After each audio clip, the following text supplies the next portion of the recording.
Welcome to This Week in Guns, a podcast that covers commentary on the latest firearms industry news, information, and buzz. Brought to you by the Firearms Radio Network. I'm your host, Jake Challen, president of FRN. You make this show possible. That's right. Simply click through our Amazon affiliate link the next time you're shopping online.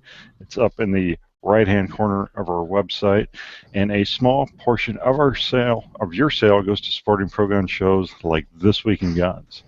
We have a great panel. We have Billy Johnson returning 2 weeks in a row from Boxer Tactical and Admits the Noise. Hey, Billy. Hey, Jake. How's it going, man? Going great. And we have John Patton from the Gun Collective and Patent Media Consulting. Hey, John. Jake, I have a problem. I want every patch that you guys make. That's a problem. That's not a problem. Every single one of them. I have a solution. It's called an e-commerce website, which we'll get to in a second. And we have Ebbs, House of Guns, House of Arms. Hey, Ebbs. Hi, Jake. Been missing you, buddy. Oh, I've been missing you. Josh Cast, Four Guys Guns, writer, director, videographer, inventor, and he's still typing in his qualifications. Hey, Josh. Pleasure to be here, Jake. Thanks for having me. The views and opinions expressed in this podcast are those of the individual co-hosts and do not necessarily reflect the official policy or position of the Firearms Radio Network and or their employers. Your discretion is advised. I love that you still read that every time. Like, that was just a fluke, and you're still like, yeah, that's the way it needs to go now. A lawyer told me I should start doing it, so I'm doing it. Patriot Patch Company makes this episode possible. That's right, John. You can go to patriotpatch.co and purchase every patch in our patch catalog, even the pre-order patches.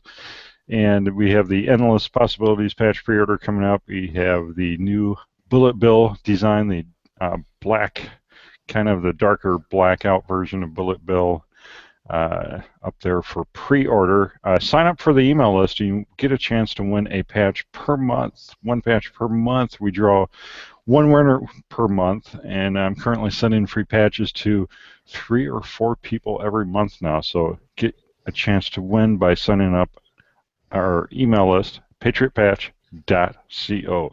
Top stories this week. Well, let's start with some positive stuff. We're always talking about some negative thing going on in the firearms world or gun rights arena. Iowa House slams dunks suppressor legislation. Suppressors. Iowa will become the 39th state? 42nd. 42nd. So that leaves only 8 states without it, me being one here in Illinois, but my fingers are still crossed that someday the state of Illinois will take the steps like Iowa has here and push through a pro-suppressor bill. Can you just say suppressor for me one more time? Silencer. I want to go back to what John said last week about you flubbing headlines and that we need some type of montage of all the headlines you've flubbed. So I just want to put that call out there again for anybody who's watched all these videos. Billy, please put a compilation together. I thought we were friends. I equally want to see a compilation of Jake cry laughing. I'd like to see one of the flubbed the flubbed lines, and then another one of where he's trying to gather his thoughts, and his voice goes where it peaks up, and he's like, "Okay, the next story is," and he can't quite get to it, but you can see like his face is beet red and tears are streaming out the sides. And all of those things need to happen. And you need to be that excited about Iowa getting suppressors. I think that's incredible. You know, we've seen this become more and more and more of a thing nationwide. I mean, we just saw Michigan legalize it for hunting really, really recently. We talked about that last week, which is awesome. And now Iowa, a state that, like, you know, like what's Iowa good for? I don't know. Now they got suppressors. That's what they're good for. So I think it's. Go ahead. Sorry, go ahead. Let's finish out the suppressor bill, and then there's a few other pro-gun bills that passed as well. I was going to say I think it's highly overlooked, and including myself, I think John and everyone fought the battle for years because I was like, suppressors, whatever, who cares? And, you know, I shot them full auto, and single shot and yada yada, whatever. And then once you start shooting more and you shoot more and you shoot more, it doesn't even matter the fact that you can shoot suppressed. It's almost like I'm tired of wearing ear pro, or I can shoot with a bunch of people and not be freaked out. Hunting to me is like a given. Like, you would think that would be like the greatest thing in the world, because it's all about the stalk, it's all about the hunt, it's all about silence and sneaking and yada yada. You would think that suppressors would be the exception there, and I actually think that should be something that should be nationwide, just because even if they're claiming all the anti-gun people, like, we have nothing against hunting and sporting purposes, like that was ever the intention of the bill itself. This should just be a given. It's like, well, if you are about the sportsman and the safety, then wouldn't we be doing this automatically? Well, I think one thing with hunting that we shouldn't overlook is the safety factor. With being out with a group of people hunting and not having air pro on, and being able to hear where everybody else is and to know what's going on around you, creates a much more safe environment than when you're wearing air pro. So I think that's something that's huge too. If we want to talk about preserving hunting and making hunting more safe, let's get everybody using a suppressor. That may have saved Dick Cheney from his embarrassing situation. I think that bringing suppressors and hunting together on massive scale is extremely important for the Second Amendment as a whole, because what that does, in my opinion, is that brings the traditionalists into the new age of suppressor technology and the new side of things. Those guys that would not get to it through the ARs are on a different path, and they meet at suppressors together, and I think that's super, super important if we can all agree that, hey, this is a good thing. And I can't tell you how many guys that are not like, tactical types that I sold suppressors to because they found out they were legal to hunt with in Pennsylvania. They're like, really? Is it quiet? Yeah, it's pretty cool, It's not movie quiet, but it's really, really good to have. And you explain the benefits, and they start going, well, I don't know why I can't just take it out of here. And then you start explaining, you know what I mean? Like they go, well, that's not right. And then they become an advocate for suppressors, and that's a good thing. Normally when I meet someone that's been hunting for 50 or 60 years, they can't hear. Mm-hmm. Right? They're like, what? What'd you say? I'm like, yeah, you've been hunting a long time, haven't you? Oh, yeah. We hunted for 30 years without any ear pro. And you're like, oh, wow. And, I mean, that was just like, that's how it was. That people didn't wear ear pro. And most of those guys are deaf now. I don't think your computer wore it either. It's crapping out here again. Oh, man. That's got to be infuriating. So, my dad was of that generation where, they never wore anything when they went hunting or shooting. He grew up, as a kid, just take his gun and go hunting in the fields and stuff. And then, I come along, and some of the first times he took me shooting, I didn't have ear pro. And I wasn't that crazy about it because it was so loud. So, a few other pro-gun bills here. HF 2280 passed. Now, a lot of these passed with a really pretty good percentage of votes. This one passed 67 to 31, which prohibits state officials from confiscating guns or ammo during state emergencies. So kind of like a Katrina bill. And then HF 2281, which passed 62 to 36, to allow youth hunters to take part in gun safety and target shooting. That would be kids 14 and under. And then HF 2283 passed 78 to 30, which allowed otherwise lawful abiding citizens to carry a firearm while riding an ATV or snowmobile. And then HF 2314, which passed with an impressive 97 to 1. Only one guy or gal voted against this one, is to keep the private information of gun permit holders confidential. And I assume that's because if you remember last year we talked a little bit about Missouri releasing information of their concealed carry holders. That all sounded very positive. I'm invigorated. I think we should talk about the Iowa lets minors possess guns portion of that. You mentioned that as one of the ones that passed. Does anyone want to tackle that? Yeah, they cited a couple of my YouTube videos shooting with my daughter as part of it. No, actually, that was another something else where my videos were used. But no, I mean, it's interesting stuff. It's interesting that they're so serious about it that it needed to be put into law. You know what I mean? Like they put this into law, so it's something that can't be banned. Well, and the funny thing is that it's always interesting to me to kind of see how other people take on articles like this, because if you read both of them, both the one from MSN as well as the one from Truth About Guns, it's very interesting to me at how I look at that and I instantly say, okay, what's the actual story behind the headline? And you instantly see like quotes from a Democrat saying, you know, we don't need militias of toddlers, 2, 3, and 4-year-olds, carrying guns. And it's like, well, okay, that's not what this is for, and we can watch the propaganda machine at work, because in reality, I guess up until now, it was a law that if a 14 or under child held and shot a pistol, under supervision or not, that was a crime. So I couldn't teach my 12-year-old, my 13-year-old how to take a Ruger Mark III, yada yada. But instantly, the Democratic side and the liberal side and whatever else you want to label it as, instantly goes to either the Uzi and the trainer, which was so many bad decisions. I don't want to get into it, but they take like that uber extreme, like, oh, we're just going to have 7-year-olds patrolling with AR-15 rifles because their parents are kooks. And no, it's getting rid of laws that make no sense because we're afraid of something that is borderline impossible. My 6-year-old just recently was able to have the strength to fully rack an AR-15.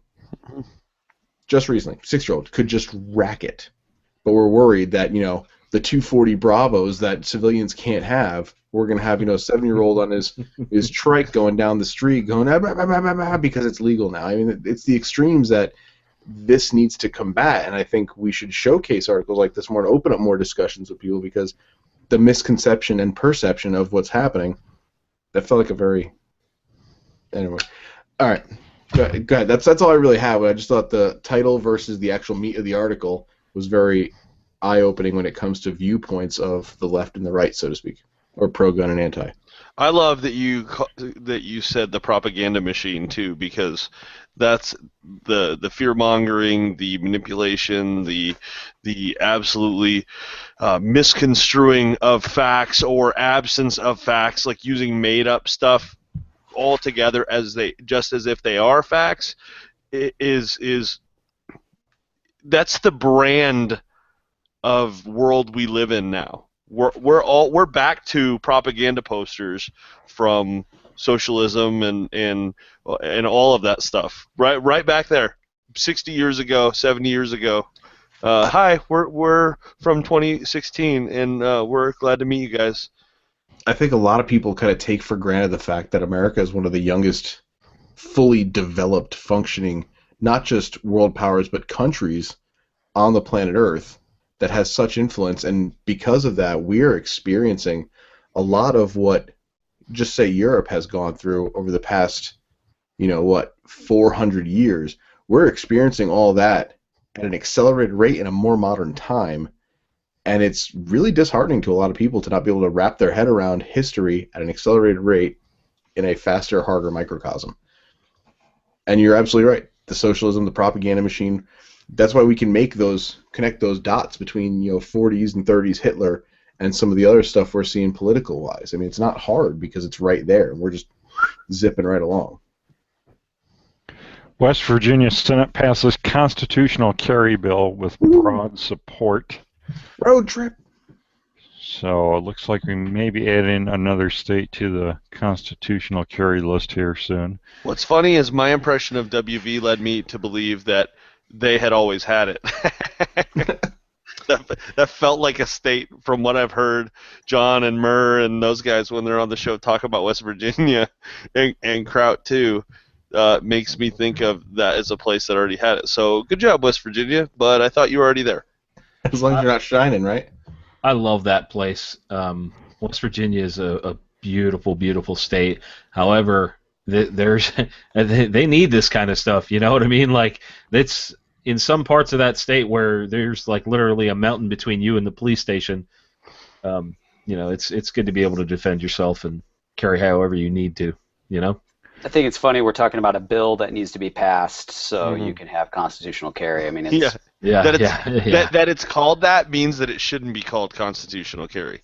Absolutely. So I'd also like to point out that one of the senators in West Virginia, Joe Manchin, is one of the most vocal anti-gun people in the Senate, and he's from West Virginia. Well, what's funny is he used to be an A-rated NRA, right? Really? I mean, Manchin was a hardcore pro-gun guy. I mean, being from West Virginia, you didn't get elected unless you were, right? And then when the whole background, bill did not pass, I mean, which he co-authored it, he really has flipped sides. I mean, it's unfortunate, but that's modern day politics. Florida Water District drops suit against gun range after call to disband. So this has been a long-running tiff between this, water conservation district. The locals call them Swift Mud, but there's this Skyway Trap and Skeet Club outside of St. Petersburg, and it's been there for decades. It's been there since the 40s, and this water district came in the 70s and took over some of the club's land via eminent domain, and it's been a fight ever since then.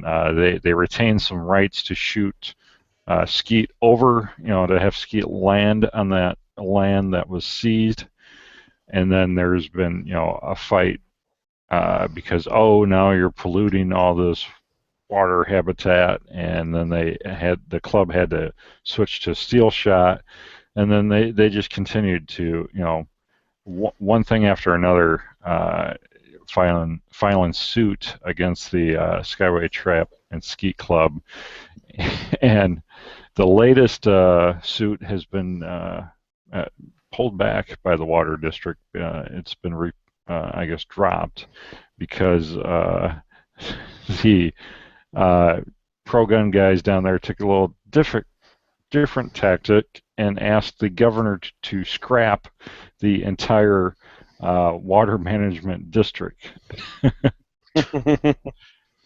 So that's one way to look at it. You get these anti-gun bureaucratic organizations in there. Well, why do we need that? Let's get rid of it. Well, we need that because somebody's buddy at some point needed a job. How true is that? Nailed it.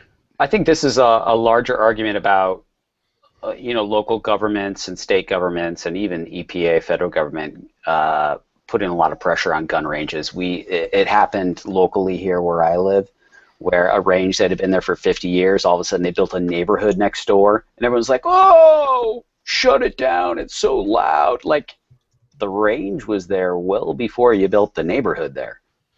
And we're seeing this as urban America starts to encroach more on rural America, and I think it's only going to become more common, especially now that environmental issues seem to be increasing when it comes to guns. It's funny that you bring that up because the range that I go to regularly, the president enlightened me of the club about this little thing where when you buy a house in a vicinity of a gun range, especially one that has that protection, it is right there in your mortgage paperwork. Well, that's probably so the mortgage company doesn't get sued, but that doesn't mean the homeowner then can't then go to the township and complain. So what happens is when they complain to the local PD or to the club or anything like that, the president will actually schedule a lunch with them. He will go out to lunch and sit with them, and he'll bring them a copy of their mortgage. And he'll let them air their complaints, and he'll say, I agree with you, it's horrible, I'm sorry your 13-year-old's birthday pool party was interrupted by gunfire off in the distance and the 500 acres that surround us. Here's where you knew this was going to happen. So if you'd ask me to tell 1,000 plus members and all the money and all the things that have gone on, and all the insurance and all the money we give back to the community and all the things we do, this is where you signed up to say you knew this was going to happen. So I apologize if you felt threatened or worried about the 13-year-old birthday party. This was something you knew happens on a weekly basis, and I apologize, but this is as far as it's going to go. And anything further can go through our legal team. I think the mentality of people that move into the area of a gun range is very interesting because, a lot of times in my area particularly, there's one range that Adam Kraut and I have gone to. Adam's actually a member, and it's massive. I think it's a 700-yard range plus multiple pistol ranges, yada yada. It's a big facility, and what started happening is people started buying the land around the range, knowing, hey, there's a gun range here. You know what I mean? Like, you got to check out the neighborhood. And then they have this mentality that, you know what, my house is here now. Your gun range has been here for, nearly 100 years, but my house is here now, so my way has to go. There's none of this understanding amongst neighbors like there is in certain areas of the country, like, oh, hey, they're outside shooting. Even in northern counties in Pennsylvania, there's areas where you could literally go out and start shooting on like a weekend, and then you hear your neighbor trying to like outdo you from a little bit away. And I don't understand the mentality that my way goes or you're just out. I'm gonna sue you or something. Like what possesses a person to force that opinion on people? You don't understand because you don't live that way. Well, I'm not a moron. Yeah, but what percentage of people are convinced that things that concern them are the only things that matter, or are the only things that take precedence? Self-important dickheads. No, I'm saying that like kind of stuff. If you had to arbitrarily say this percentage of people, I think it is a lot, if not the vast majority of people that are, that way, because these are the same people that are 3 cars ahead of you in the front of a line at a traffic light and wait halfway through the light because they're either looking at their phone or in the mirror, and then hurry up and speed up, and you already sat through one cycle of that traffic light, and now you're waiting for it to turn and go, and you actually missed the light because 3 cars couldn't get through the traffic. So that's the same person. It's the same type of attitude. It's just that there's nothing else happening outside of their car. There's nothing else happening outside of that house. That is the only thing that matters. And it's the same type of person that says, well, your guns make me uncomfortable, and that's what matters the most. Well, you know what? It's not about being comfortable, but that's not... The same type of person that has an irrational fear of something that has nothing to do with them is the same type of person that would go build their house next to a gun range and complain about it. Yeah. Senate committee pulls trigger. No Supreme Court nomination hearings until 2017. How cool is this? Yeah, this is definitely in the good news part with Scalia passing away here. Last week we talked about that, but the controlling Republican majority in the U.S. Senate Judiciary Committee on Tuesday advised that they will not be scheduling hearings until a new president is in office. Well, did you guys see the video of Joe Biden in the early 90s when George Bush Sr. was president? He was saying, we cannot allow any confirmation hearings to go forward until after the elections. You're just like, thank you, Joe. Perfect. You should give him like that quote or that soundbite and have him go, this is the kind of blackballing and stonewalling that we cannot allow this day and age. And then someone says, well, Joe, that was you that said that. Buy a shotgun. I was totally going to bring that up. Buy a shotgun. Just fire 2 blasts. 2 blasts into the air. Buy a shotgun. Just buy a shotgun. Fire 2 blasts. 6 dead in Kalamazoo shooting spree. I didn't realize Kalamazoo got down like that. Well, this is the Uber driver that went on a random killing spree. He had no prior convictions, no mental illness, was not on any kind of medication that would have anything to do with mental disability. Just one day decided to go randomly kill some people. Well, I'd like to point out there are plenty of people that have mental illness that have never been under treatment. So Yep. I don't think someone picks up a fare, right? Picks up a passenger, drops them off, then goes and shoots 4 people, then 15 minutes later goes and picks up more passengers, drops them off, then goes and shoots more people, is honestly a sane, functioning person of our society. That is a sick individual, and he deserves everything that's coming to him. I mean, that's just not that we can all agree. Everybody in this country can agree. That is not normal. So, just out of curiosity, at what point is Uber background checks kind of the basis for how we gauge somebody's stability with a firearm, for the record? I was going to say that this is a big deal for Uber. This is a really, really big deal for Uber. Beyond, gun control, that company is making big waves across the country. And But I don't think it should be a big deal for Uber. This could have easily been a New York City taxi driver. This could have easily been a sanitation worker, a doctor. This could have been anybody. Well, I totally agree with you, but it's a big deal for Uber the same way it's a big deal for us.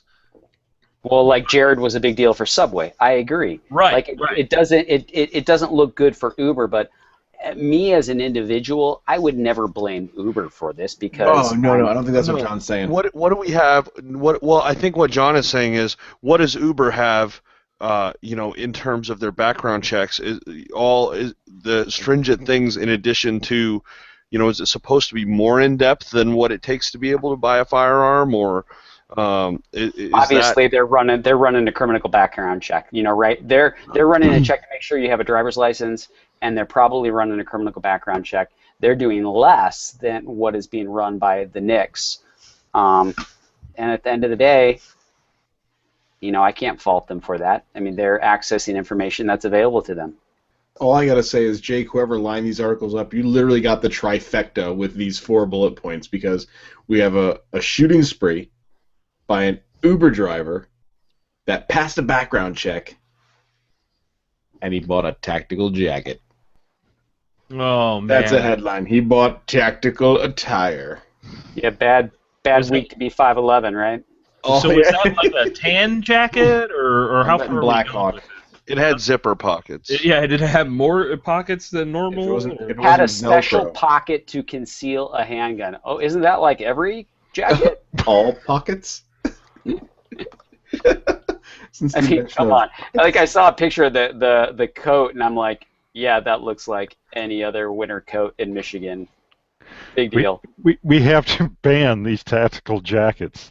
They are the problem. Just becoming ridiculous. Except the yoga pants that 511 is now making. Fact. Don't ban those. Those are great. But that's the second time, like, in a major news story involved in a shooting that we've seen, like, clothing. Suddenly it's like they're sending up these little subliminal, hey, just so you can make a mental note of this flag, if you see somebody wearing a tactical jacket, it may be a shooter. They're trying to paint a picture of guys like us. Right. Like, literally, the guys the people out there listening, I can almost guarantee that a large portion of the guys out there listening have something that could be considered quote unquote tactical, and these people are trying to paint us into a corner as a community, and it's nonsense, you know?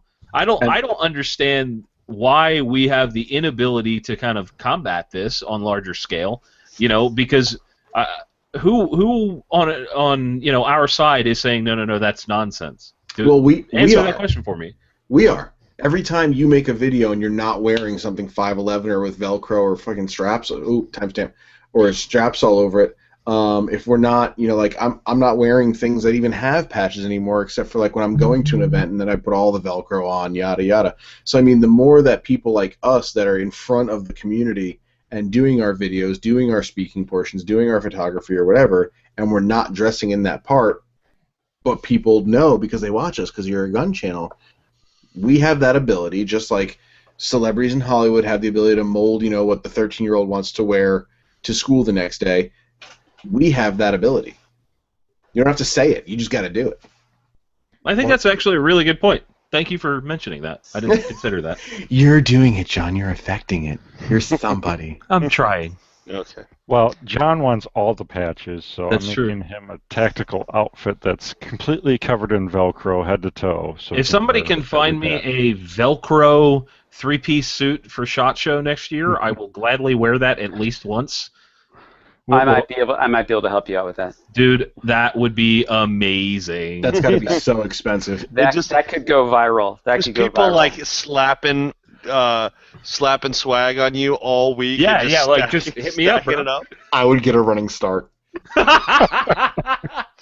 Here's a patch, bro. Okay, we're doing that, John. I'm in. I'm in. You send me a suit, and I will sew loop all over that suit. Right. That will be a 100% loop suit. You said 3-piece. You said 3-piece. Oh yeah, dude. I am so stoked right now. We're gonna do it. We're doing it properly, right? Jake, do you remember when we accomplished things on this show? I try not to. Columbine survivor / Colorado State Rep Patrick Neville is the gun hero of the day, according to the Truth About Guns, because he has introduced a bill that would allow Colorado teachers to exercise their natural, civil, constitutionally protected right to keep and bear arms. There you go. This is the money quote in this article. It's incredible. Neville, who graduated from Columbine High School, was in school on the day of the horrific shooting in 1999. Was it? Wow. I thought it was much earlier than that. More of my friends would still be alive today if teachers were carrying guns. Parents wake up every day bringing their children to school on blind faith that their kids will return home safe, Neville said. Unfortunately, the current system continues to leave our children as sitting targets for criminals intent on doing harm. I couldn't have said it better myself. Well, and it's been a while since a major blown up media feeding frenzy school fiasco too, and so that urgency to move forward in finding ways to legitimately protect our schools is, I've seen it go down everywhere, and we've been in the schools that our daughters are in fighting with it to get people caring again, outside of just like magnetic door locks that are automatic or stuff like that. Well, right. I mean, yeah, all these schools put these safety measures in place, but it's really just an electronic door like that the secretary buzzes people in without looking. Well, what's funny is not necessarily funny, but I taught a film class at a major university in this country, and when I went there and had to do my introduction to, hey, welcome to the university, here's our policies and all this, I'm thinking that they're going to go through all these safety policies and here's what to do. And it was more or less like HR, sexual harassment stuff, and no one even said anything on what to do if there's an emergency, right? So I get to my classroom, there's 2 doors, and I look at the doors, and there is no way to lock the door from the inside of the classroom. And I'm thinking to myself, wow, this is the stupidest thing I've ever seen. I'm not allowed to be armed. I have a classroom with 20 kids that I'm responsible for, and I have no way to lock the frickin' door. How stupid is this? You know?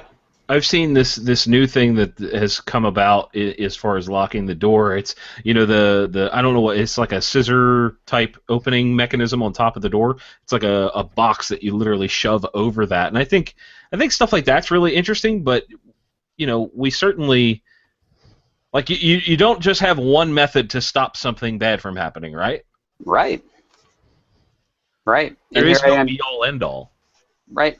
And so I think, someone who spent some time in the classroom, and my wife who's spent a considerable amount of time in the classroom, I don't see there's no reason why a teacher, if they choose, should not be allowed to defend themselves. Why, when they walk in the classroom, all of a sudden does that, natural, civil, constitutionally protected right all of a sudden go away? It's ridiculous. Not every teacher is going to choose that, but it should be the teacher's choice. Oh, but you forget guns are evil, and we can't have the evil guns near our kids no matter how good the person is carrying it. I've never heard that before. Well, it unfortunately looks like this bill doesn't really stand a chance in Colorado because of the current political climate. Do you have anything you can comment on that, Ebbs? No, I mean, it's honestly, if it were worded well enough, I think it's a possibility that it could get consideration. It might get nixed at the governor, but it could possibly get that far.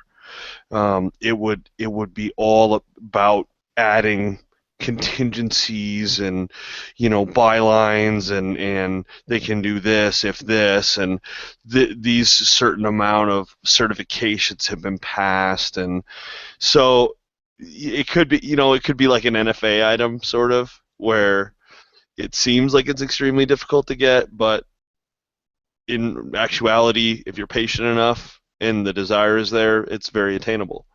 So I'm not going to write it off entirely. The fact that this guy who's helping pioneer this is a Columbine quote-unquote graduate survivor touches people in a way that even people around here where they go, well, this guy has a right to talk about this. Does that make sense? Everyone else is just speculating, but... Subject matter experts. Yeah, perfect.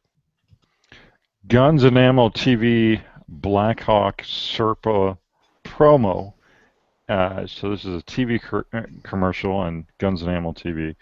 Inadvertently breaks rule number 3. Let me just say something real quick before we actually get into what matters about this. This just shows that gun magazines, especially establishment, long-standing gun magazines, no matter what the product is, whether it's the best thing for the job or the best thing available or whatever, will take and advertise and display these products for an untold amount of money, regardless of how safe or unsafe these products are. And now we can talk about the rest. That's very valid. And I don't think that the rest of the viewing, listening, marketing, receiving audience fully grasps some of the things. Like, people like me and John might get chastised for a lot of things we do, and in reality, we're not getting, money like these guys are getting. If we're getting money at all. Like, my review videos, we don't take money for that. I'll take money for marketing all day long. I won't take money for a review because it taints the review in my eyes. But you're absolutely right. And these guys will get away with this. You know why? Because it's a Black Hawk holster that nobody carries who knows anything about anything, and it's Guns and Ammo. I like Guns and Ammo. Don't get me wrong, grew up with it, but at the same time, they're out of touch. What's really interesting to me about this is I know both of the guys in this video. I've met Patrick and I've met James. Jim Tarr is a good guy. Patrick's a good guy. But this is utter crap. And the fact that these guys kind of degrade themselves by doing this crap. They lower themselves by doing this. It's really disappointing to see people that I think kind of set the pace. Years back when they started doing it, at one point they were in our seat. You know what I mean? They were the young guys that were, trying to do whatever they were trying to do at the time, and now it's just like it's lowest common denominator type content, and this is a prime example. Well, let me stop us before we get too much further. Who saw the video and can give a quick play-by-play for listeners that haven't seen it? I mean, I can give a brief description. Yeah, it's let me try, John. Yeah, go ahead, please. So a Blackhawk holster is a thermal, type holster that has a locking retention system in front of where the trigger is. So in order for you to safely remove the weapon from the holster, you use your trigger finger, which is not on the trigger, to depress this button to allow the actual firearm to come out of the holster.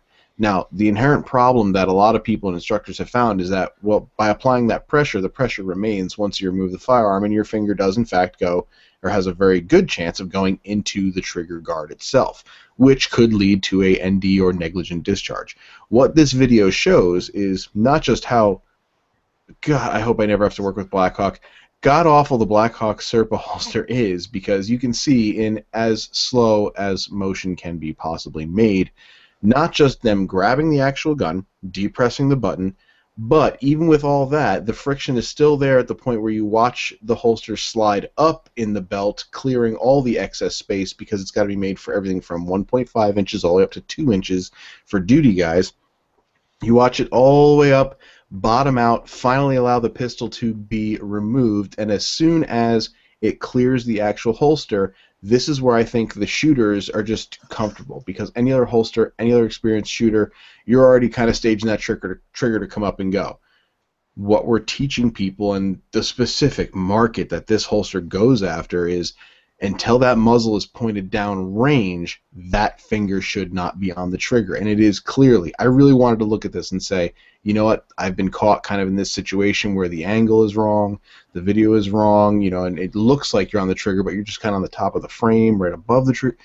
That's not the case. This thing is, their finger is in it. They're clearly staging the trigger before it fully even leaves their femur line. And that's where it's a big, big problem. But to me, looking at that video, which I just watched a couple times, it really looks like it's the pressure issue of releasing it from the holster.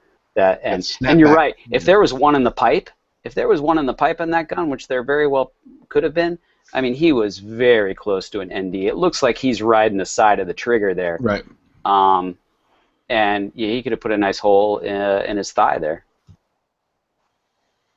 It's a shame, and this kind of goes back to what you said a couple minutes ago, Whitey. We need to change this paradigm of nonsense. Well, and I forget who said it earlier. Maybe it was Josh. Something about the advertising dollars. Maybe it was John.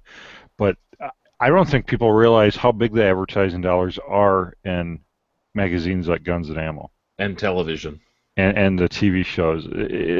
Giant checks are being written for these ads and these promo spots. Giant.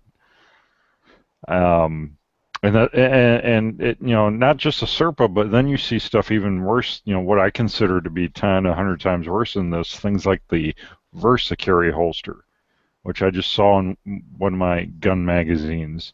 It was in there, and I just shook my head. I'm like, how can they take their money? What's the clip? The clip that what do they call that thing where it's just you put it on the slide? Techniclip. Yeah. It's technically a bad idea. So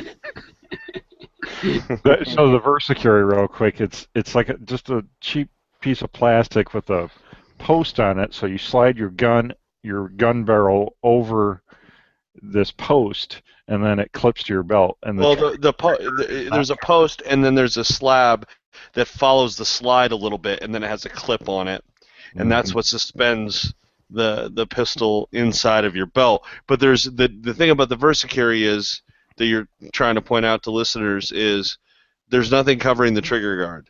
So when you do have an ND with that, yeah, and you're putting something firmly inside your muzzle. You have a barrel obstruction and have an ND, so you're basically putting a grenade by your crotch. And as someone who's just gone through product liability insurance, I will tell you, for the products that we make and how difficult it was for just simple things, I can almost assure you that most of these companies have no insurance at all, because I don't even know how you can insure something like that. Oh, so you're saying that we really should roll the dice and start using it and if something were to happen, we Hey, could use it at your own risk, man. If you want to shoot your junk, go right ahead. You know what? I just want to bring up another instance with this Serpa holster.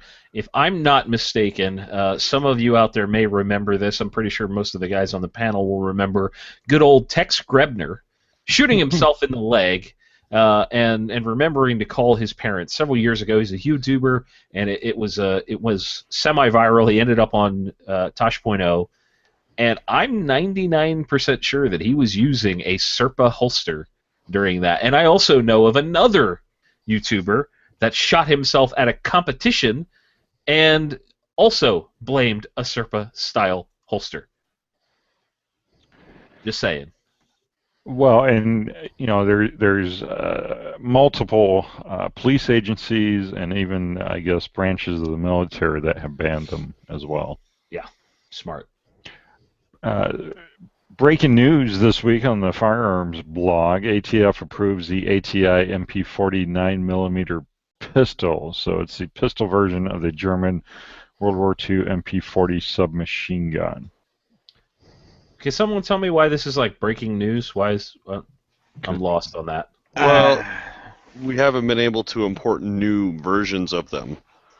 Okay. And so doing it as a pistol is how we could basically get them in, and then if you want to change your German grease gun to a SBR, there's absolutely no way to do it because it has a rounded off back end and you can't attach a stock. Well, they're going to sell an SBR version apparently. It's in this article. Oh, because it has the underfolder. That's right. Yeah.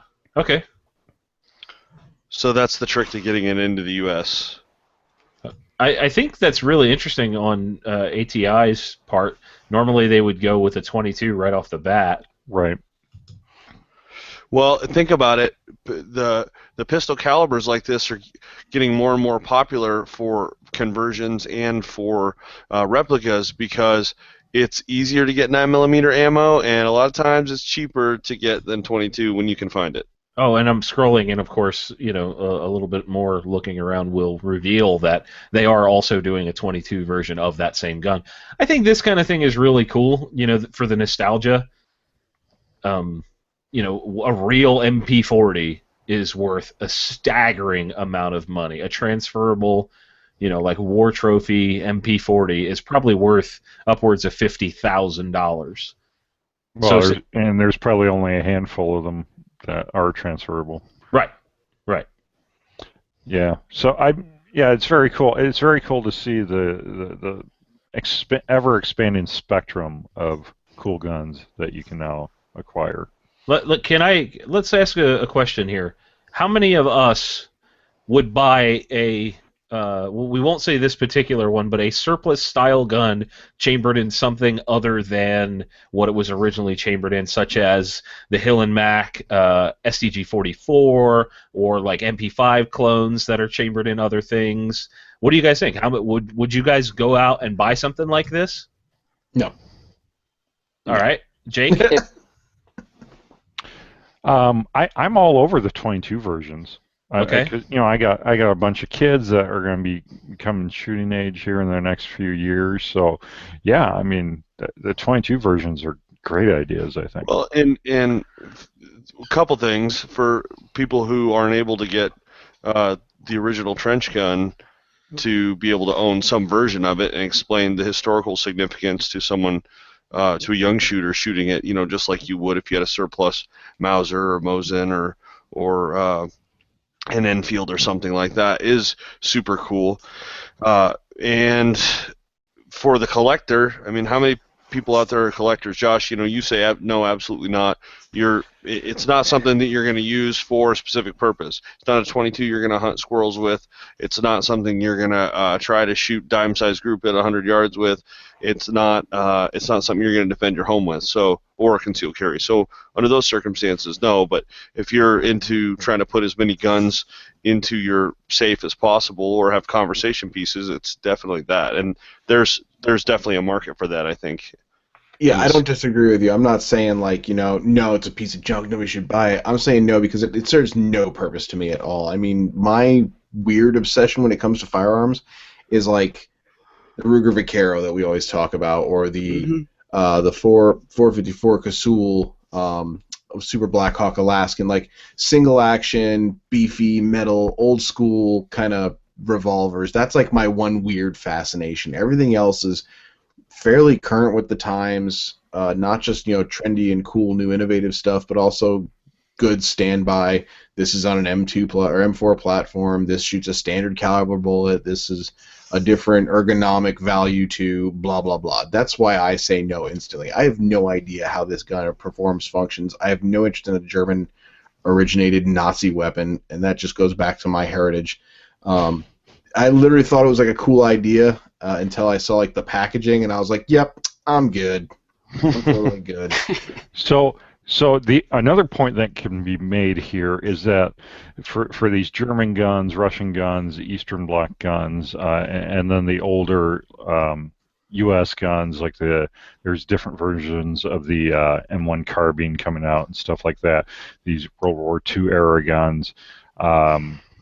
There's an ever-expanding market for that because we have the Call of Duty generations growing up, and so they've shot all these guns in video games growing up, and they're like, now they're getting into real guns. Maybe they had some airsoft years there, but now they're transitioning into real guns, and now you can get, back when I was a gamer, you couldn't get a lot of this stuff as new production. And now you can.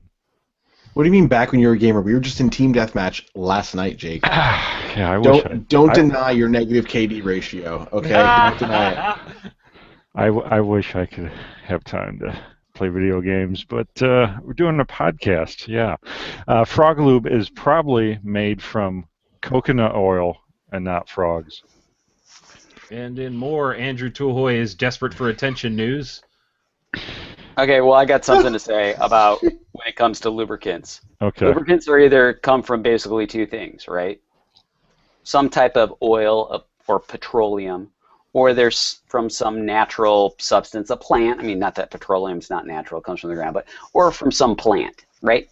Lubricants, basically, for the most part, are some type of oil, vegetable oil, petroleum, or something. So it shouldn't be shocking to anybody that some lubricant is from coconut oil or anything like that. In fact, I cook my eggs every morning in coconut oil, and it is a fantastic lubricant, and those eggs never stick to the pan.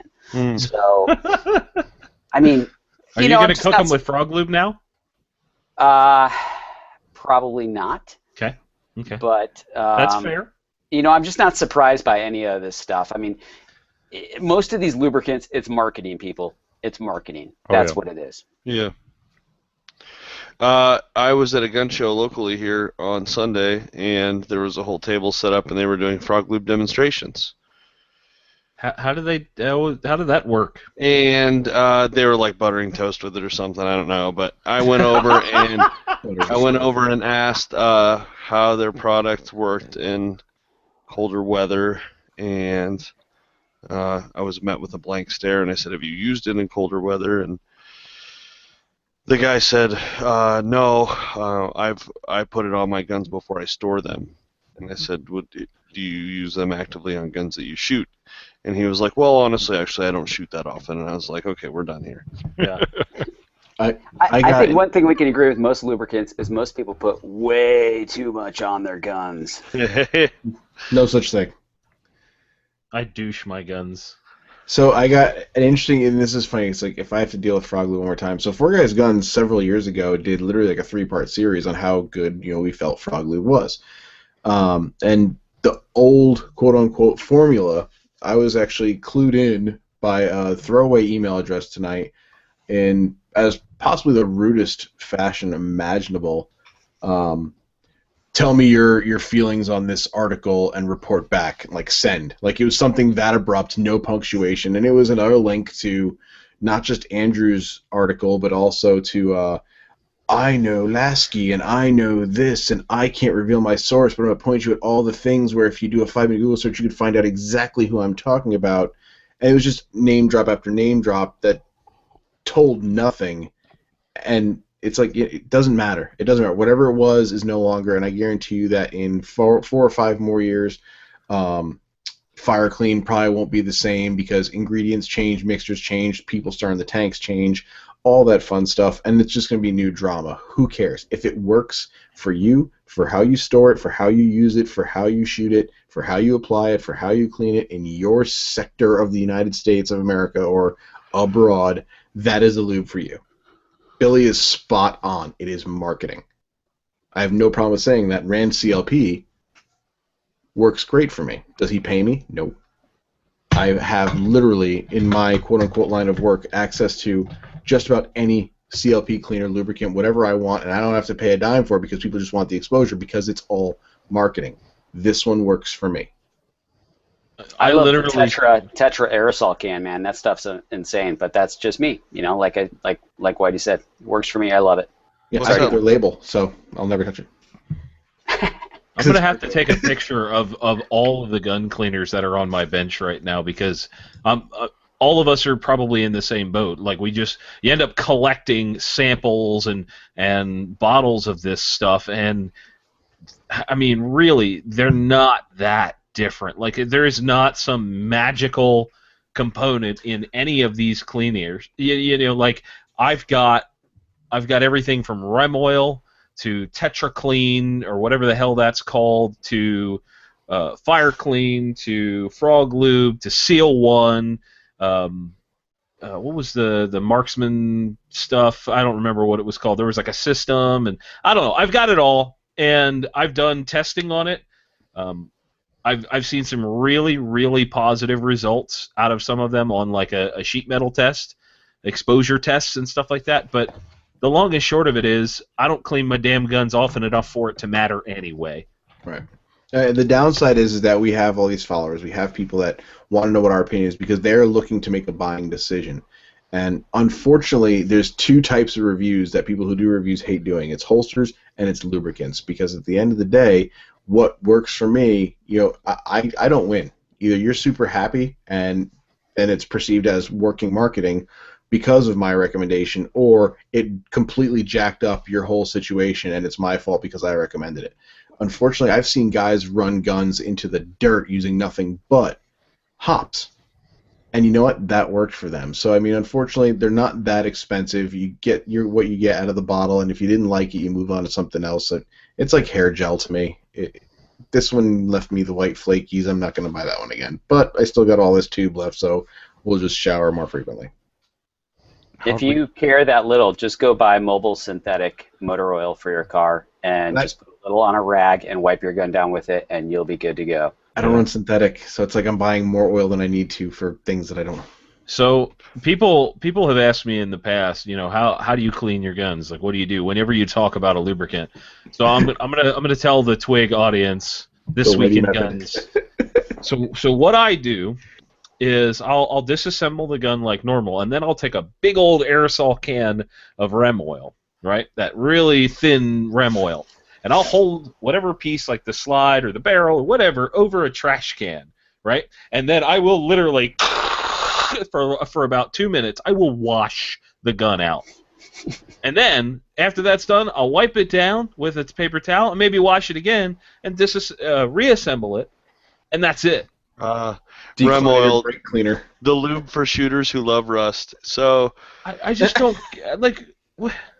Well, dechlorinated brake cleaner is essentially a lot of the same things that are in Rem oil, but you get it for like $1 at AutoZone. You look at the white excess, and that's where you take your little oil rag and you clean the metal and you clean the guts, rub the bore down, get all your guts the way you're supposed to, and put it back together. You got time for that. I use that stuff on the AK-74 when I shoot corrosive ammo. It works awesome. You know, I think there's a really interesting distinction between when a guy kind of stops cleaning his guns. Because I've talked to plenty of people. Man, I used to be this way. I used to clean my guns every single time when I came, like tooth and nail, like every bit of them when I came home from the range. It was a routine. Go shoot, and then take an hour or two afterwards and meticulously clean my guns. And then one day, I don't know why, but I stopped doing that. And it was a very freeing experience. Well, you know, the one time I go learned back. about that, though, I took a class, a brand new Kimber, 1911 I had. I took a class, which the first mistake was taking the class with a Kimber. But You said second it, I thing- didn't have to. yeah, I know. The second thing, it was raining, right? And Oh. so that class was Oh, over. man. So I threw it in my bag, and I was just so disgusted because the gun malfunctioned so many times at the class. Threw the bag in my room where I keep my guns and walked away. 2 weeks later, I go and open that bag up. That gun was covered in rust. I mean, it was horrible. I immediately went down to the gun shop and said, "What will you give me for this?" And that's when I got my first Glock. That was literally the time I bought my first Glock. Wow. And I've been done with 1911 since. But anyway, so that's when I learned that, man, you've got to put lubricant on your guns, like, especially after it rains, right? It was just kind of an eye-opening. That had never happened to me. You know, I'd never been out in the rain shooting, taking a class, and getting home and leaving a gun for as long as I left it. Well, and you live in a super humid place anyway. Right. I mean, moisture is like an extra element there. So, well, the best thing I ever did for owning guns was move to Colorado because it's so dry. That's true. Billy, I fight safe humidity all the time. It's a real challenge here to keep my safe below 50%. Wow. Billy, I gotta ask, what'd you get for a rusted up Kimber? Actually, not too bad. 'Cause it was literally, it only had like 500 rounds through, and they really cleaned it up. I think, well, not really good. I honestly, I took a bath on it. I probably got like $500 for it. Oh my God. Oh. Yeah. Oh man, Yeah. that's rough. It was almost like an even trade for like a new Glock 19, which is pretty pathetic. I'm trading like a $900 gun for. But it works. But you got a gun that works. Yeah. Never again. And it was an ultra carry. It was one of the tiny 1911s, which Oh man. rarely function. YouTuber indicted after offering to buy felons guns. Whose man's is this? Whose man's is this? I don't know this dude. I don't know him either. Kenneth Francis. So for the low price of just $50, Kenneth Francis offered to buy anyone a gun, I guess facilitate the transaction for anyone, even if they have a criminal record, felony, whatever, doesn't matter. He'll help you out. This isn't even like a fiscally sound business strategy. Like, Here's what I want to know. Did this guy have a YouTube channel that he actually had some people subscribing to it, or is That's this what I was just thinking.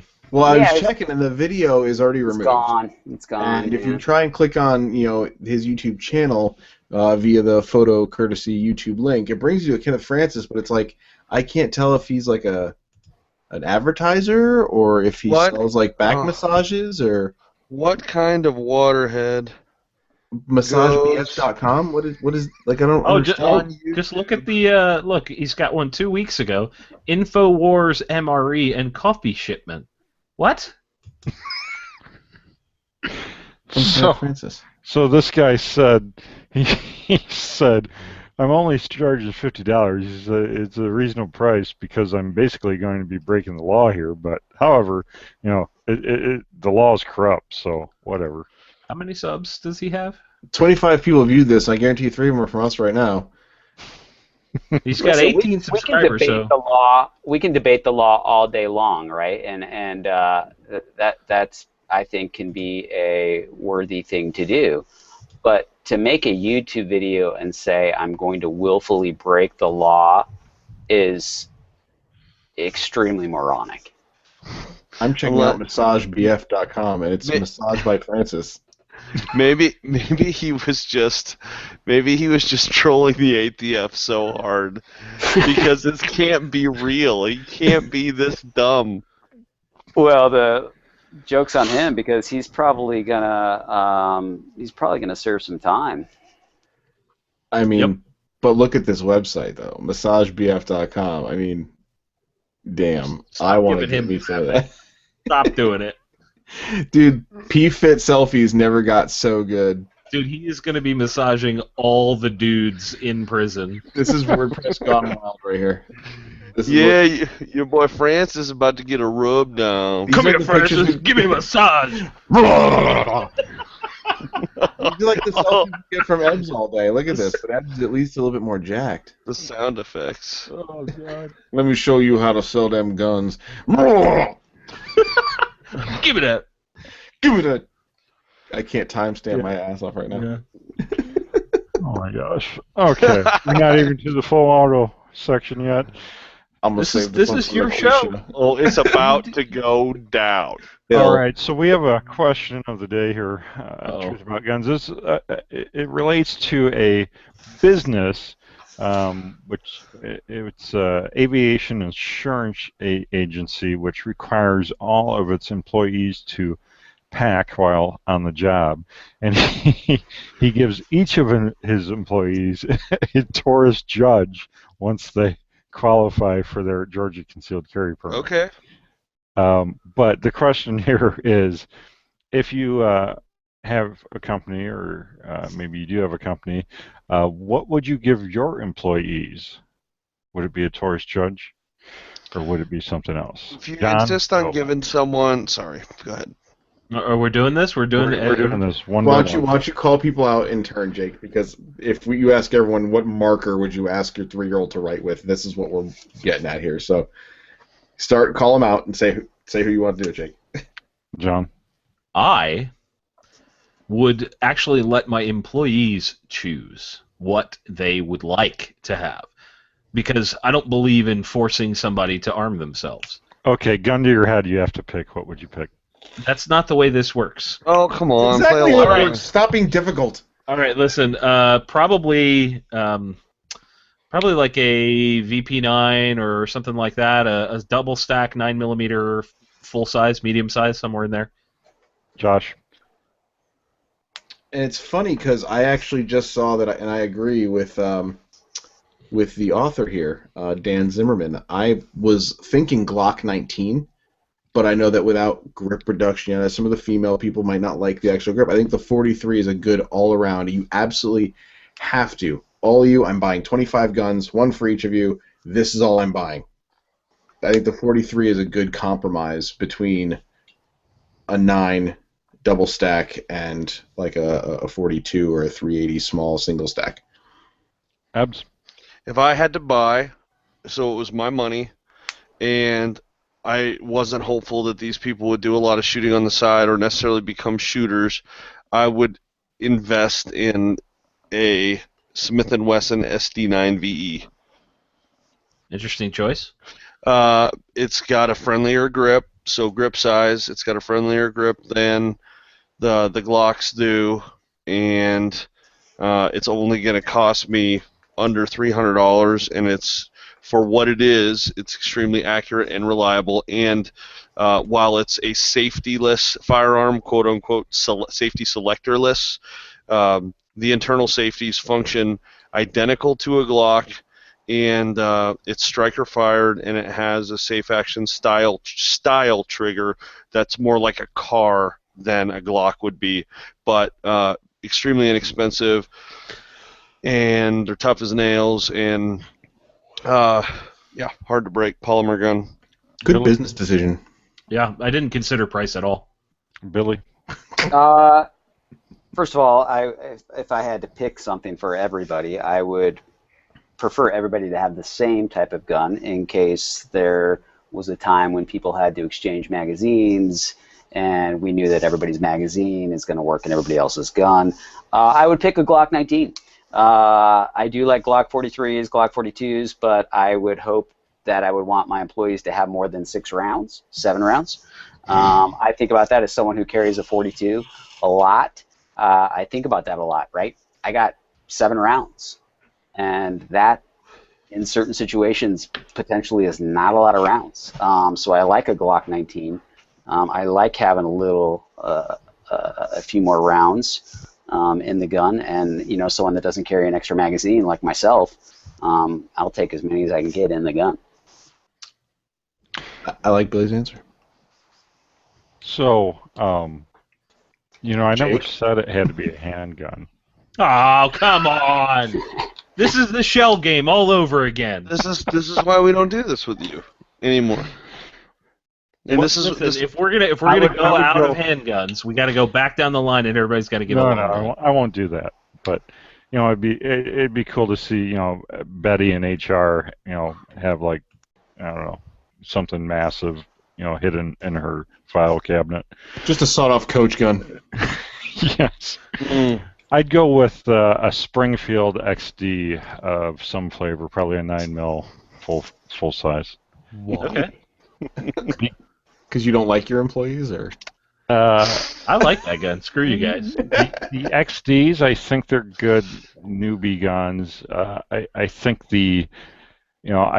I'm not a real fan of the grip safety, but I think it gives newbies the extra level of peace of mind and could possibly prevent some negligent discharges.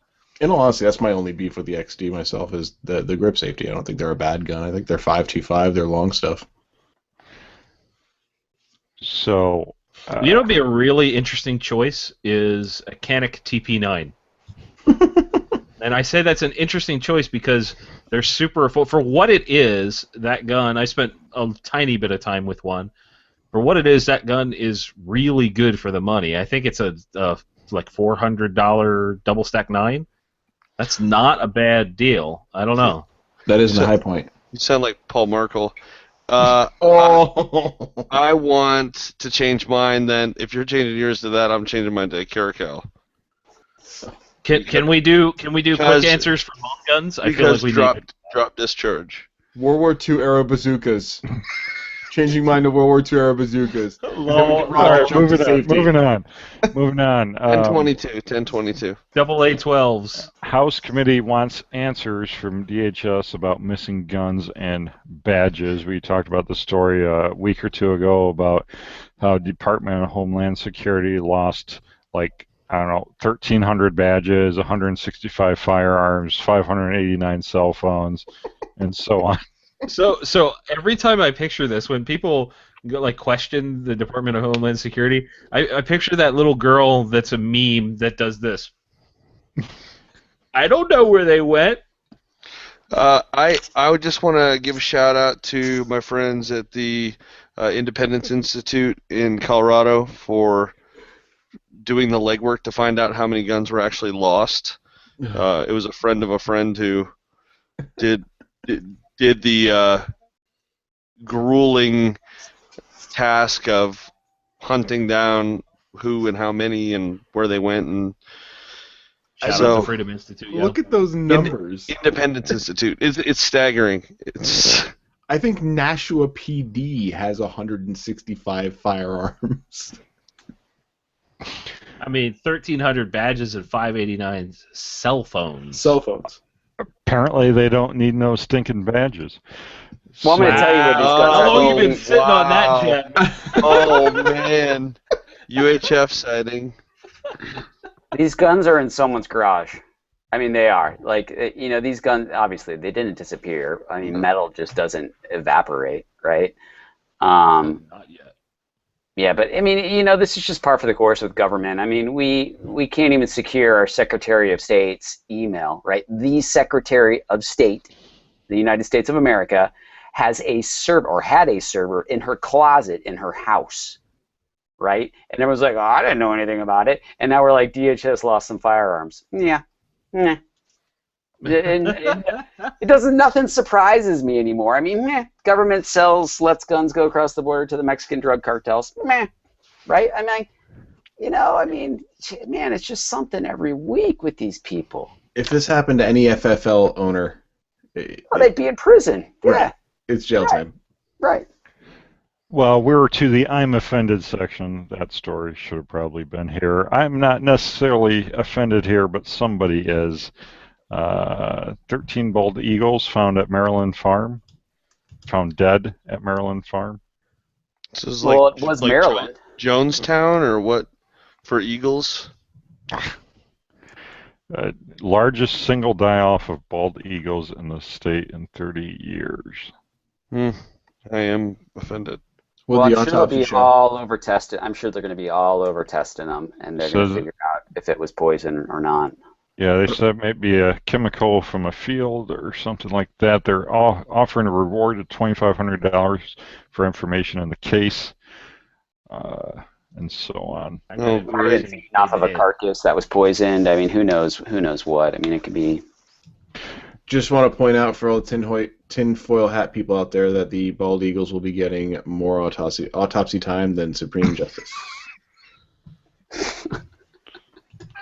Yes. Leland Yee gets 5 years at Club Fed on charges. I feel like this dude is straight out of Fast and Furious. And I don't mean Eric Holder Fast and Furious. The movie. That story pissed me off. So let me get this straight. This guy communicates with an undercover, I think it was FBI agent, or I don't know exactly if it was FBI or who it was, but it was undercover federal agent, that he can secure RPGs from Asia and have them shipped through some Newark port because his family, friends run that port, right? A sitting state senator in California, anti-gun senator, is willing to run RPGs to some unknown gang element in the U.S., and he gets 5 years. And a gun control pioneer at that. Right. Pioneer, because he's creating a growth market for himself. People, we're not talking freaking Glock 42s. We're talking, Bloods, Crips out there with RPGs. Grenades. And Bloods, Crips and Bloods. So it was what you're saying that the FBI agent that he spoke with had certain gang characteristics of or had appearance and physical attributes that would lead us to believe that.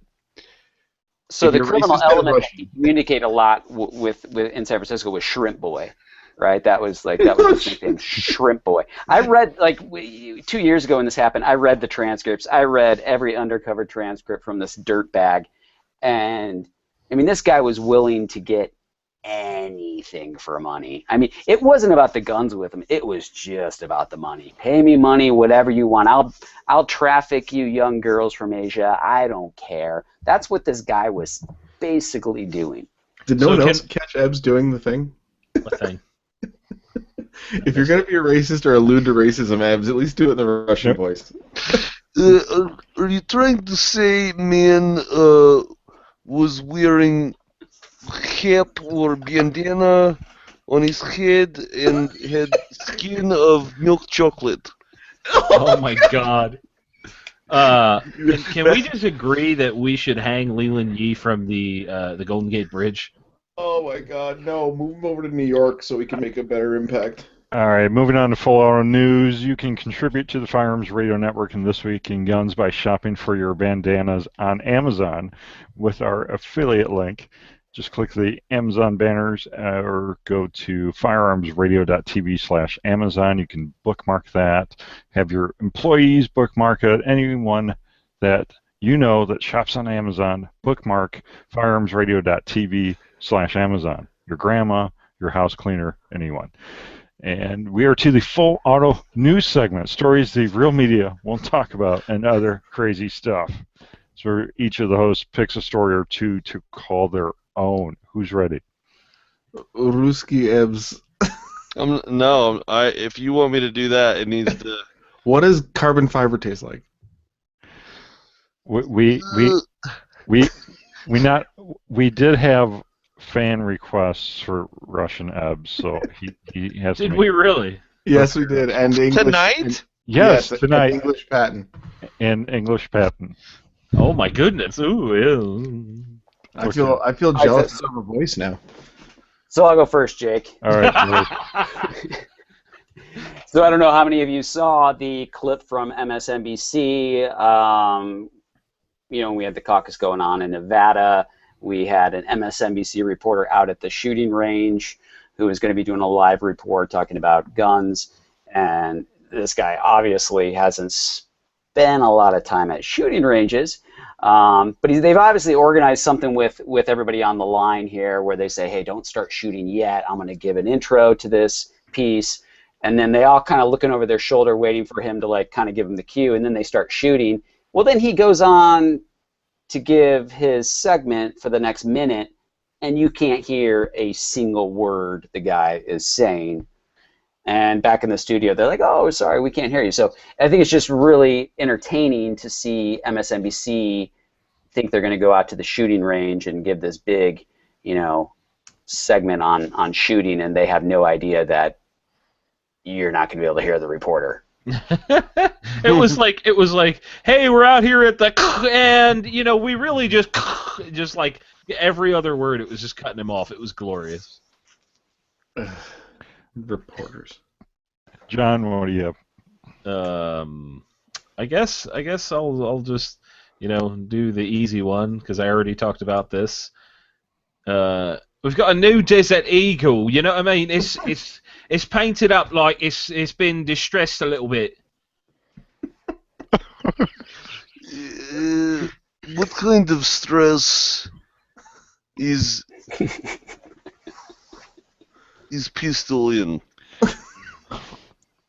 Well, I think he broke the internet. That's why he can't respond to booted him out. While we're waiting for English Patton to hop back in, I'm gonna go with our friend Tim from Military Arms Channel, where apparently he decided to freeze some rifles. I'm actually very curious and want to watch this video now because apparently I missed it. But he put a Krebs AK, he put a Colt AR-15, VZ-58, and a Beretta ARX-100 in water, froze it, and you can see in just even the thumbnail of the video itself that this thing literally looks like it was kind of buried in permafrost forever, and it looks pretty interesting to see how it goes because, and as they showed here, or as they stated here, because I haven't watched the video yet, debris tests, anyone who's done any kind of review work, debris tests are hard to keep consistent because it's never the same clump of mud, it's never the same clump of dirt, it's never the same gravel, but water is fairly ubiquitous. Vocab word. You can actually put, the same gun in the same pool of water, freeze it at the same temperature, and have similar results. So it was very interesting to see how things were off. It was sad to see that the Zukov stock broke after mortaring a gun, but then again, it's frozen water. I mean, I don't know if they even tested for that, but polymer versus steel, et cetera, et cetera. Pretty cool. I'm actually excited to check this out, and it's interesting to note that the Colt, safety very stiff, trigger reset sluggish, yet fires all 30 with no lock open. So, versus the AK that had to be mortared twice, but still fired as well. Little debate action there for you. Very interesting. Ebbs, what do you have? In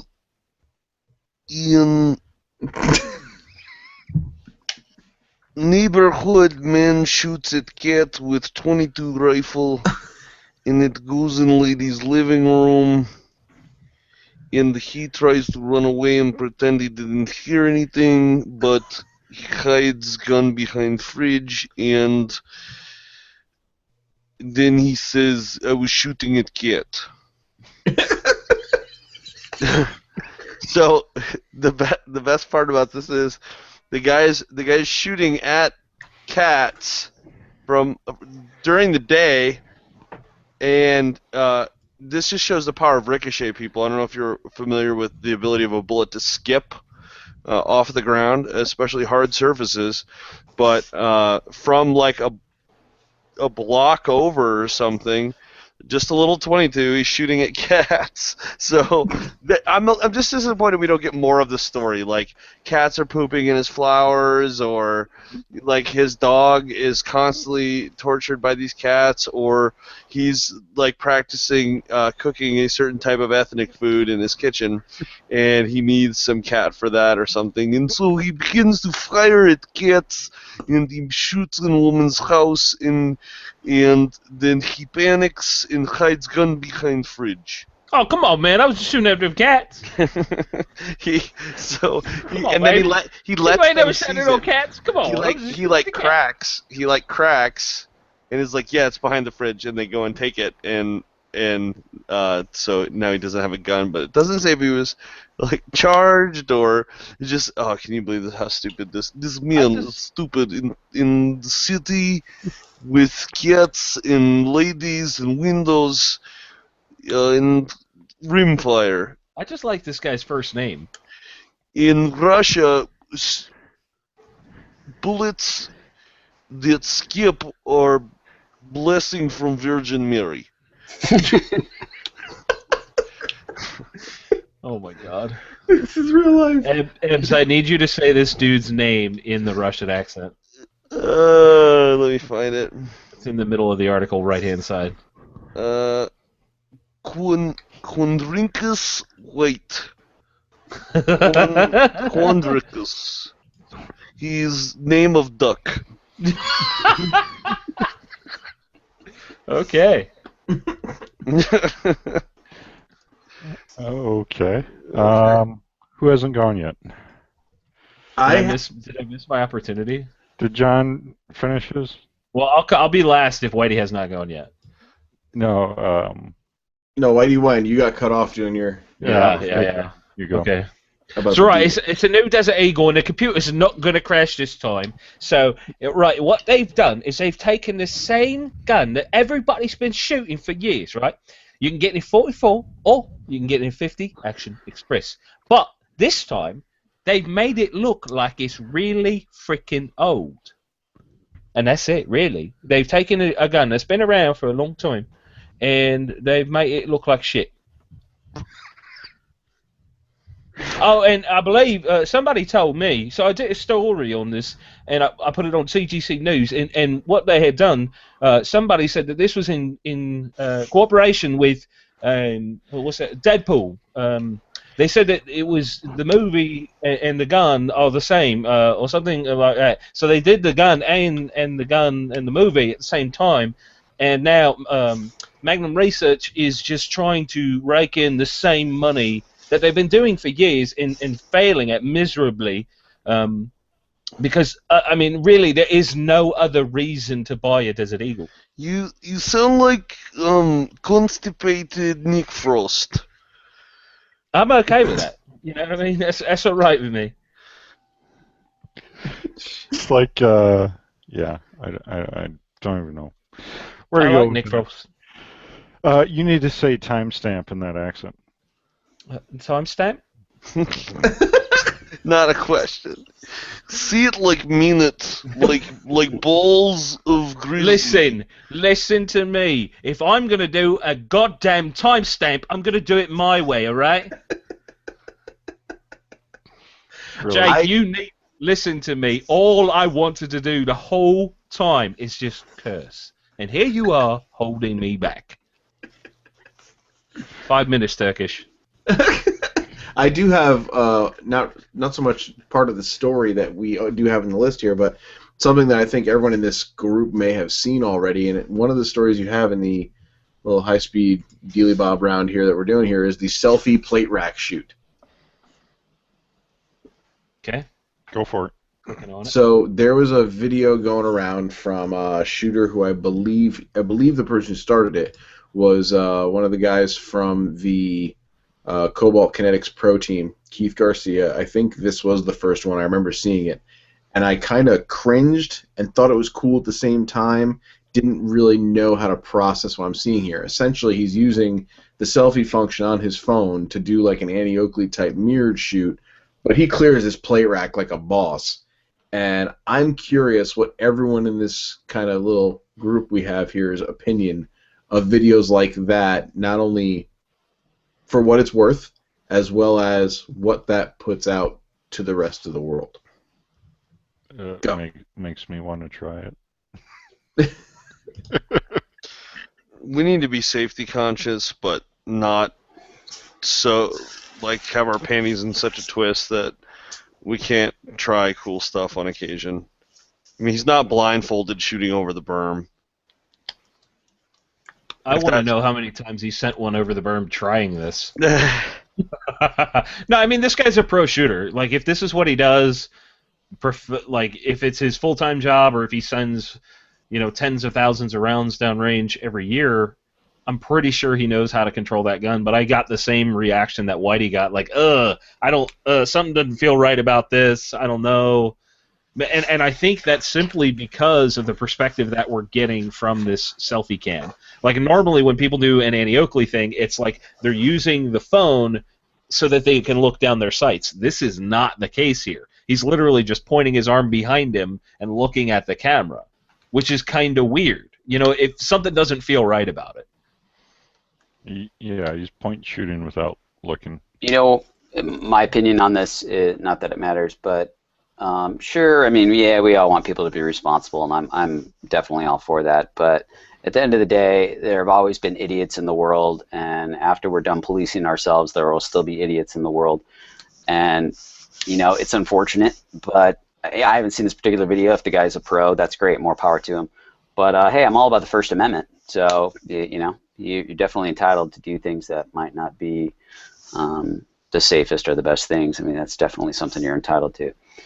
But I would hope people would be responsible. But you know what? Hey, love the First Amendment too, just like I love the Second. So. Okay, I guess it's my turn. There's so many to pick from, like Drunk Monkey goes on rampage with knife, chasing out bar patrons. Granny chases robbers with car and rams them. Excuse me. And then, you know, we have everything. We have new Royal Thai toilet that costs only $40,000. Okay. Yeah, there's all kinds of. There's the new Lipsy's exclusive Larry Vickers Glock 19, and I guess they engraved on it, "Don't you know who I am?"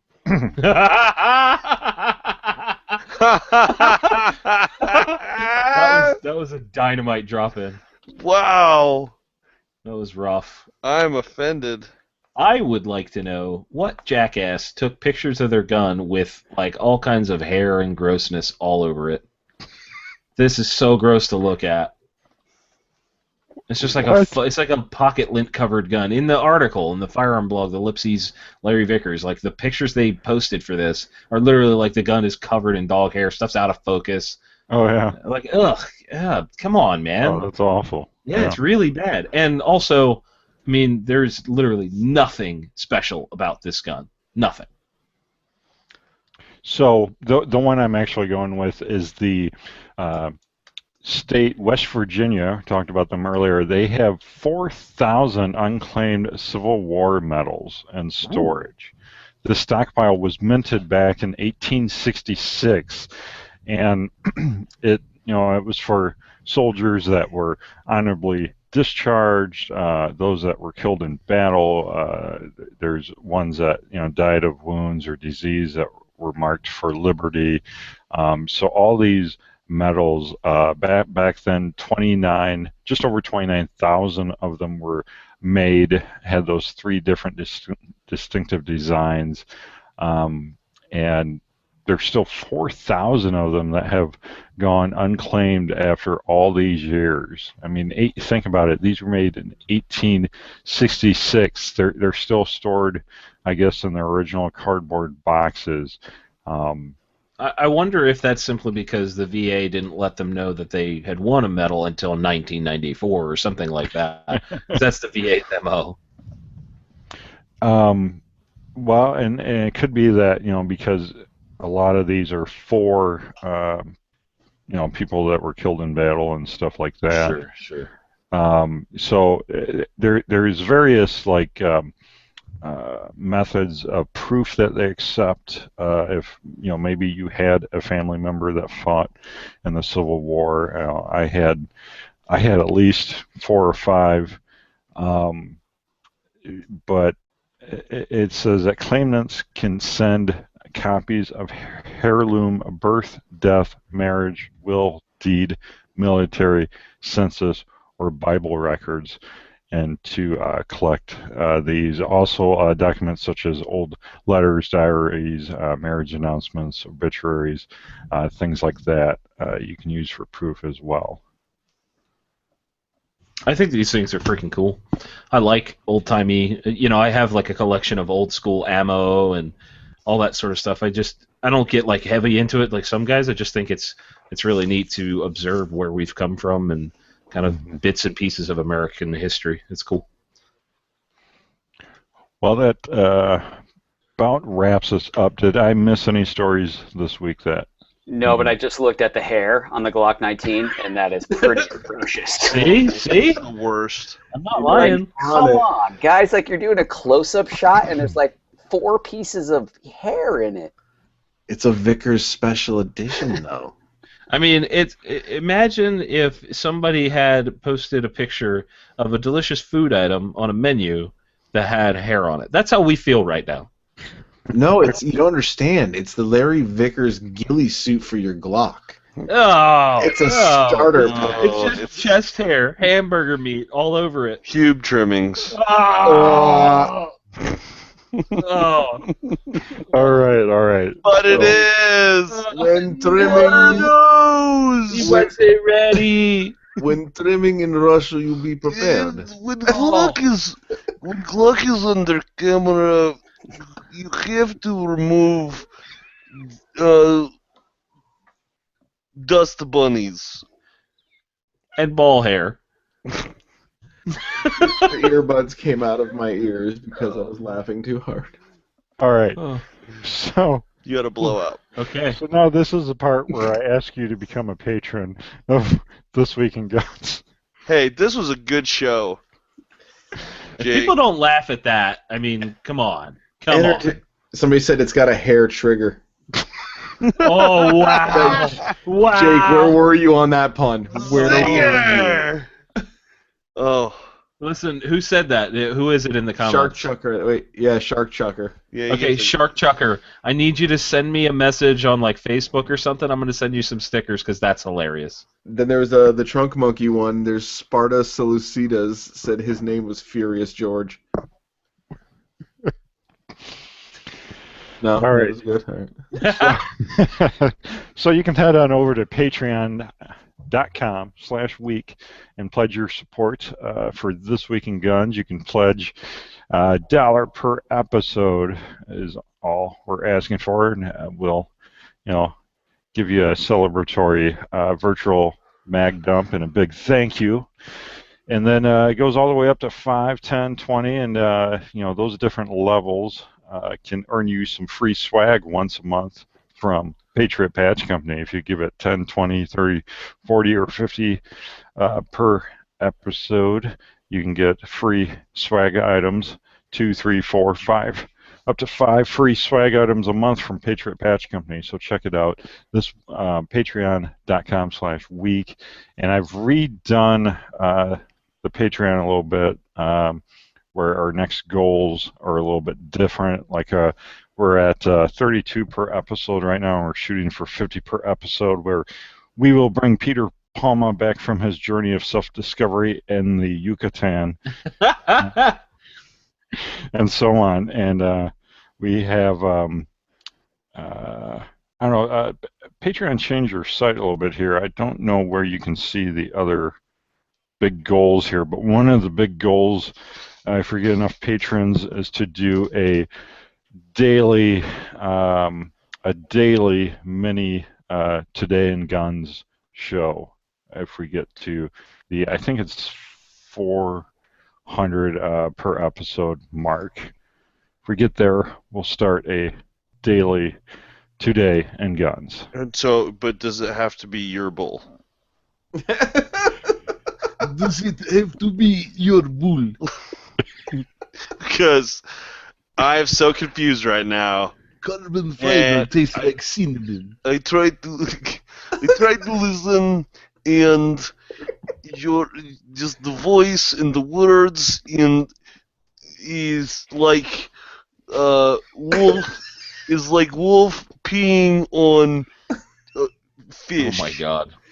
What the hell? Listen, the long and short of it is, guys, if you're out there and you're getting some kind of entertainment, if you're listening to us at work, in your car, whatever, I mean, $1 is nothing, per episode. There's, 4, maybe 5 episodes a month, so 4, maybe $5. I guarantee that you have spent more on stuff which you don't actually enjoy as much as you might enjoy our show. Well, That's just simple. consider how much you've wasted on the dollar menu at McDonald's and how that made you feel compared to $1 to us and how we make you feel. And I promise that if we get to how many, I say if we get to $100 an episode, I will every single episode do a different accent. It may rotate, they may come back up, but I'll do a different one every time. Oh, I'm gonna have to change that right now. 100 per episode. John will. I'm not saying they're going to be good. We'll have this week in world history and guns.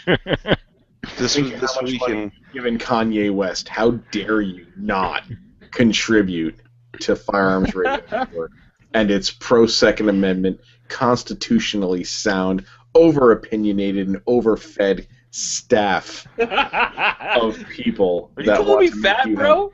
Dude, do I look like I'm freaking holding anything down other than gravity itself over here? Also, check out Patriot Patch Company. Check out the pre-orders over there, the T-shirts. We got some new T-shirts that will be coming out. PatriotPatch.co. So we're going to get into what everyone's been doing in their world. John, what's been going on with the Gun Collective? All kinds of good stuff, same old, just living the dream, really. Been getting a lot of positive response from the audience recently, between the different places I've been and just people sending me messages now on Snapchat. If you're on Snapchat, you need to hit me up, Gun Collective on there. It's just, the Gun Collective is really, really exciting, and I'm really looking forward to what this year has in store. I'm in the process of trying to make the next move to create what will be the next step, and it's just awesome. We're actually I'll just let the people know I'm gonna start rocking the Patriot Patch stuff on the show, so I'm super pumped about that. And it's just good to be able to work with so many freaking cool companies that put out stuff that I like. That's really what it's all about, is just being able to talk about stuff that I enjoy and support companies that I actually like. That's a good place to be. So another thing, if you guys are listening in the DC metro area, I will be in Chantilly, Virginia at F3 Tactical on the 27th from 12 to 5 p.m. So if you're in that area, within a couple hours, you need to drive to F3 Tactical in Chantilly and come hang out for the day. It's going to be a lot of fun. $20 an autograph. Nate Murr will be there. $5 an autograph. I'm not ever doing. I autographed a hat, and I was like shocked. The guy, I believe his name's Mark, was super excited to meet, and he was a really, really cool dude, and it was very flattering. I was excited about it. Absolutely. Josh, what's up? Four Guys Guns. Four Guys Guns. So, because I've been actually doing a lot more with the photography and video for private customers, we do want to continue letting Four Guys Guns guys get and gals get their review footage and whatnot. So, while the weather is also warming up and I'm able to actually get out and do stuff again, we were on like a 3-week no-fly because of -14 in wind, but we've been posting stuff from the FGG members' vault, so to speak, from last year, and it's a lot more of what we liked doing, and I still like helping people. It's more geared towards basic stuff, how to just do a basic reload, how to draw from a holster, how to properly use a sling, and it's done by a professional instructor, and if I don't say so myself, it's fairly decent production value. So give that a spin on our YouTube channel. We're uploading those weekly as well. I will be including more reviews. We did one, I think, 2 weeks ago on the laser app. We have another one coming up on some RE Factor targets, which are really cool because 150 rounds, one target, a full pistol workout. We took my wife out and put her through the paces only to find out that she needs more training.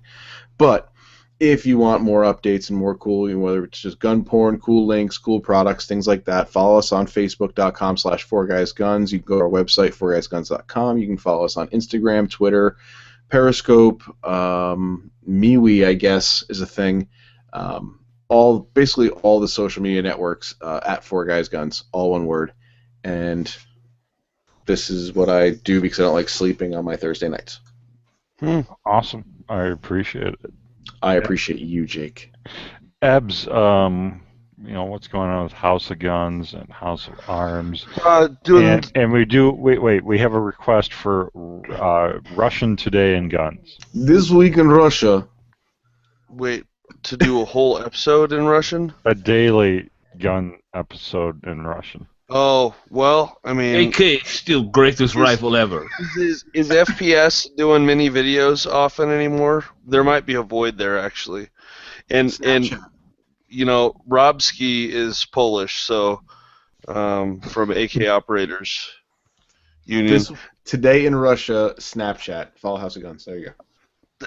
That actually might be fun.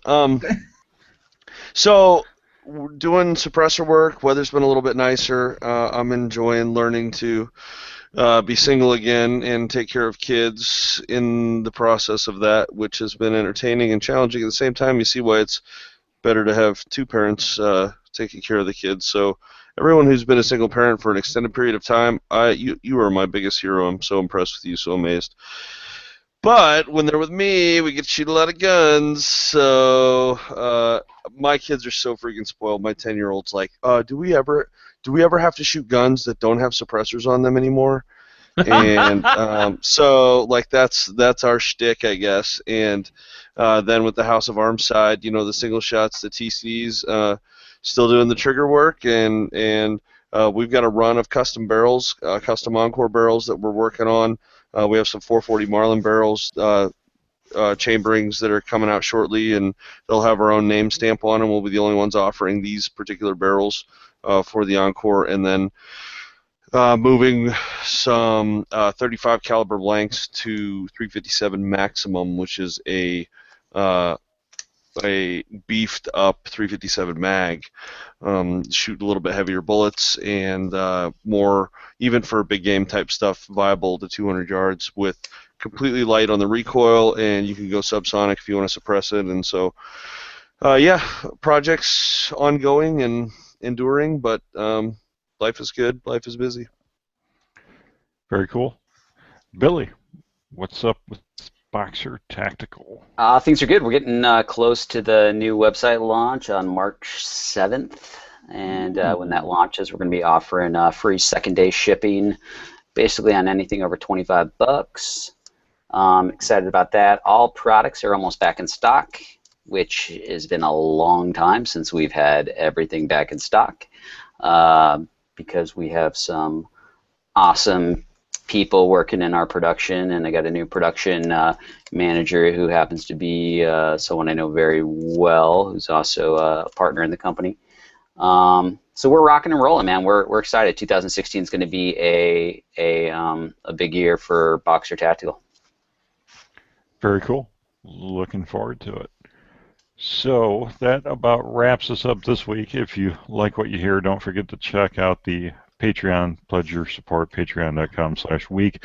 Leave your feedback at firearmsradio.tv. All the Firearms Radio Network websites have consolidated into one mothership, firearmsradio.tv. Review if you listen that way, and contribute to the show with the Amazon affiliate link as well. Well, that about wraps us up. Thank you, John. Hey, Jake. Thank you, buddy. And thank you, Josh. You're muted. Pleasure to be here, Jake. Thanks for having me. I couldn't find the button. Thank you, Ebbs. Yes, Jacob, thank you for opportunity. And Russian Ebbs, I need you to quickly point people to the brand new AK-47 radio show on the Firearms Radio Network. Be sure to watch for show of best rifles on planet, brought to you by Firearms Radio Network. Thank you. And thank you, Billy. Thanks, Jake, man. Thanks for having me, man. And that's a wrap.